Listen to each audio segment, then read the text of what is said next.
Base sa ulat ng Bloomberg, nahak umano ang website ng Office of the President at nakuhang ilang mahalagang military documents, kabilang ang patungkol sa sigalot sa South China Sea, kung saan nakapaloob ang West Philippine Sea.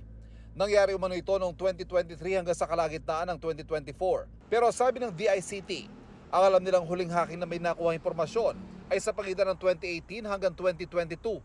Wala na umanong bagong hacking na nagtagumpay. We're able to detect them early on. And when we do so, we are able to secure the database. Hindi rin kinumpirma ng Armed Forces of the Philippines ang napaulat na hacking.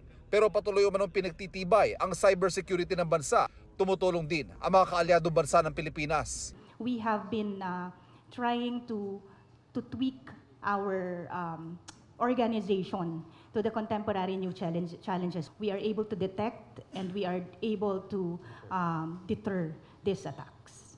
Araw-araw, daan-daang libong cyber attacks o mga tangkang pang-hack sa mga website ng gobyerno binabantayan at sinasalag ng DICT. Pareho umano na hinaharap ng lahat ng bansa. Inaasahang dadami pa umano yan habang paparating ang eleksyon. What's happening is that there are more fake information or disinformation.